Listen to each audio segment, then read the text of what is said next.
forma integrada e com decisões colegiadas. Não. Então esse é o ponto. O que é uma decisão colegiada? Um termo estranho, né? Mas assim, que eu tomo uma decisão conjunta, com base em dados, com base em fatos, com base em análise. Então ela começa no primeiro passo. Então vamos dizer assim, que é a coleta de dados.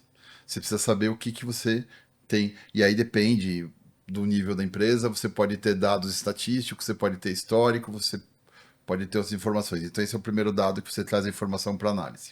Tá. Depois que você tem essa informação para análise, você vai para um segundo passo que a gente chama de planejamento de demanda.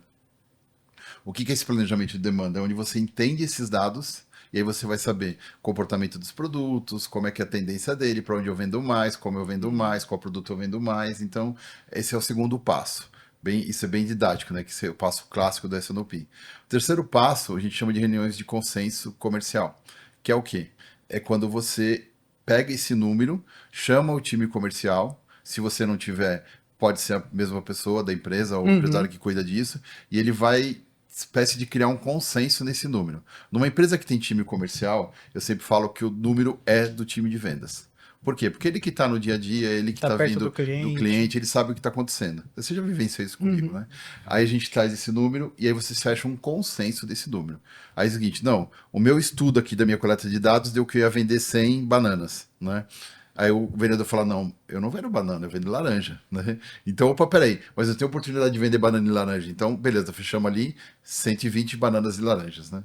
E aí você fecha um consenso, sai um número de planejamento de demanda. Então, eu já sei o que eu vou vender. Opa, já respondi meu primeiro problema, né? Já sei o que eu vou vender. Perfeito. Aí eu tenho que saber, opa, então tá bom, agora eu preciso produzir isso aí. Aí eu tenho um terceiro para o quarto passo, na verdade, terceiro, né? Eu falei da coleta, falei do planejamento, falei do consenso, e você tem o supply planning, que aí é o termo em inglês de novo, mas é o planejamento da produção, o planejamento da disponibilidade. Esse que é o tema. Então é o seguinte, para eu vender bananas, eu tenho que produzir bananas, ou comprar bananas, ou alugar bananas, ou brotar bananas. Eu tenho que ter bananas. Perfeito. Então, esse é o ponto que eu tenho que ter. E aí você faz essa análise para ver o que eu tenho. Aí ali você vai analisar o que você pode atender, o que você não pode atender. Né? Vamos usar um exemplo mais concreto. Sei lá, eu vendo qualquer outro produto, vamos dizer, o concreto, vai, que você estava começando no início. Então eu tenho uma quantidade X de metros cúbicos de concreto que eu vou vender. Né? Eu cheguei na minha recessão, já sei que eu vou vender isso, meu planejamento, mas minha capacidade não dá para atender o que eu estou planejando. Aí eu vou limitar esse meu planejamento de vendas. Fazer o seguinte, não, eu não posso atender. Tá? E aí aqui que a mágica começa a acontecer. Por quê? Que aí eu começo a dizer o seguinte, peraí, eu não posso atender tudo isso, mas eu tenho que atender um cliente ou outro. Eu tomo decisões. Para quem que eu vou atender. Ou se está sobrando, para onde eu vou vender. Então eu digo o seguinte, ok, está sobrando material, eu vou vender para alguém. E aí eu tenho outra reunião, que é o do consenso que a gente chama de consenso de operações, é onde você valida esse plano. E aí depois você tem mais um outro passo, que é uma revisão financeira disso. Eu vou valorizar tudo isso que eu fiz. Ou seja, eu vou valorizar quanto que eu vou vender, com quanto que eu vou gastar para poder ter esse produto disponível, e eu vou ter um resultado financeiro disso. Perfeito. E depois que eu tenho o resultado financeiro, em algumas empresas, e na maioria esse é o processo clássico, a gente tem uma decisão executiva, que é o quê? Ali você vai discutir cenários. Então, vamos dizer que eu usei o exemplo do concreto, né? Você não pode atender esse, eu posso atender um pouco mais ou um pouco menos. Se eu posso atender menos, que eu vou dizer o seguinte, essa reunião executiva vai dizer qual cliente que eu vou atender ou não. Agora, se sobrou capacidade, eu posso atender mais, essa reunião também vai dar indicativos. Vai dizer o seguinte, opa, peraí, eu tenho um cenário que eu posso vender X produtos a mais, eu vou lá e direciono. Então, basicamente, o processo desse NLP é isso, respondendo a sua primeira pergunta. Segunda pergunta, qual que é o grande desafio, o grande problema? É a comunicação entre essas áreas.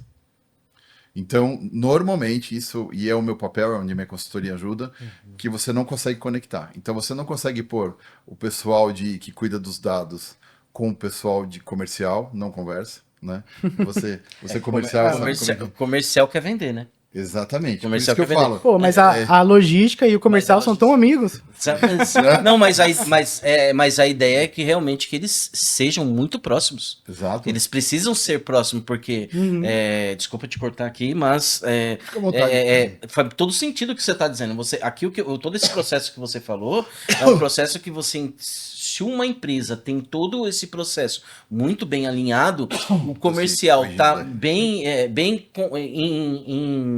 na tratativa com a parte da operação, isso daí é vamos lá, um mamão com açúcar. Porque, vamos lá, você já tem os dados, você já tem as análises, tá tudo certinho ali. Eu imagino que talvez você não falou, mas se uma empresa tem um estoque, onde o comercial consegue trabalhar ali com uma pronta entrega, mas houve um pedido maior que vai absorver o meu estoque e eu vou precisar produzir mais. Sim. Putz, mas eu não vou perder esse pedido, esse cliente tá com pressa. Aí é a hora que entra a comunicação, vou descer lá e vou conversar com a operação.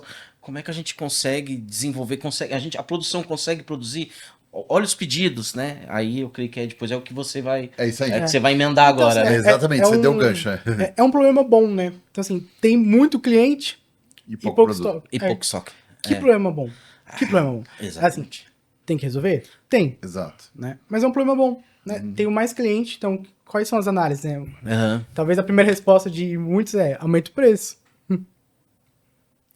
Ou faz uma gestão. É isso Exatamente. aí. Faz uma gestão Decide. em SOP. Decide quem cliente você vai atender, quem você consegue negociar, quem você consegue pôr um pouco mais de prazo, quem te traz mais margem de lucro. Isso. E aí você vai... Vamos decisão por causa disso. Aí Né, você vai- então, assim, exatamente. Que legal essa comunicação. E é isso, então eu digo que o maior gargalo é esse, a comunicação entre as áreas. Porque assim, o que eu estava dizendo, o papel do comercial é vender. É vender. Então ele não está exatamente. preocupado em fazer planejamento, ele não está preocupado em fazer previsão. A gente chama de forecast, é um termo feio. Né? Também não gosto muito disso, mas é a previsão de Previsão. vendas. Faz a previsão de Aham, vendas. aham. O cara quer estar na rua, gerando negócio, pensando em estratégia. Então, como é que faz? A gente tem que ter alguém que ajude ele a fazer essa previsão. Então, isso na consultoria ajuda também. Outro lado, é o cara de produção. Às vezes, muitas vezes, o cara da produção está preocupado com a fábrica dele, se vai dar resultado, se não vai dar. Se o pedido, se ele vai produzir, entregar, se ele vai entregar a ou não. entrega dele está. Ele não está preocupado com o cliente. Aham. Então aí você tem que fazer esse cara pensar no cliente também. Né? Lá no financeiro, o cara está preocupado com o fluxo de caixa. Ele quer saber quanto é que vai entrar, se ele vai pagar os boletos no dia seguinte. Vai cada um querendo fazer o seu melhor, mas sim, na sua caixa. Cada um no seu silo e aí cada um olhando. Então o que é o papel? O maior problema é isso. Então, e eu vou dizer que acontece em todo tipo de empresa. Todo tipo de empresa. Então, e aí tem muito ego também. Então, ó, eu não vou aceitar porque o meu trabalho é melhor, porque eu sou mais bonitinho e tal. Não sei o que lá. Isso é um erro, né? É, Porque exato. a empresa toda ela tem que pensar em vendas. Querendo ou não, o seu trabalho que você faz é pensar totalmente em vendas. É? O trabalho Lá no final para voltar para o cliente. Exatamente, ele faz ali todo o trabalho voltado para venda. Venda é vender. A gente sabe Sim. que o que gera faturamento é venda. Mas venda não é só o vendedor ir lá e vender. Não, vai todo mundo com Tem ele. que todo mundo se preocupar. Vamos lá, vamos falar do setor de compras. O setor de compras tem que comprar bem. Sim. E para ele comprar bem, o financeiro também tem que estar pensando em vendas. Por quê? Se compras comprou bem, o financeiro consegue distribuir aquela economia que compras fez para outros canais de venda, para trazer mais clientes. E aí que entra essa comunicação que você tá colocando aqui na mesa, né? E essa Exatamente comunicação é difícil. Esse é o pior acontecer. ponto. É o pior ponto. Acho que pra quem não tem a cultura de SOP, colocar essa comunicação É um difícil. trabalho. difícil. E assim, principalmente empresas pequenas que eu tenho vivenciado, tem muita cabeça do dono. Isso é um ponto bom e ruim. Ruim.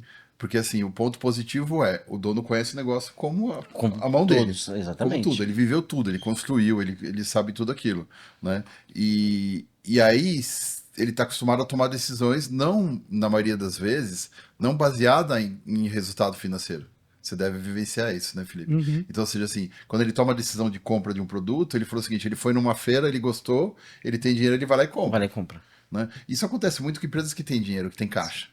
Empresários que têm caixa. Agora, para empresas que não têm caixa, isso é a quebra, porque ele vai comprar por impulsão, né, vamos dizer assim, Sim. e aí você acaba impactando o resultado financeiro. E o S&OP, ele vai te dar esse direcionamento, falar, pô, você não precisa comprar tanto, compra menos, porque isso vai garantir o seu resultado. E ele vai dizer o seguinte, pode vender mais e você compra menos, que você pode ter condições, como você falou, pode ter condições de ter uma condição comercial melhor para poder vender. Isso lá na executiva, no financeiro, na reunião financeira e na reunião executiva, a gente toma esse tipo de decisão. Então você consegue dizer assim, então peraí, seguinte, então a empresa toda voltada para aquele mercado. Eu vou vender esse produto para aquele cliente, nesse preço, e vou ter essa rentabilidade. Esse é o principal objetivo. Não,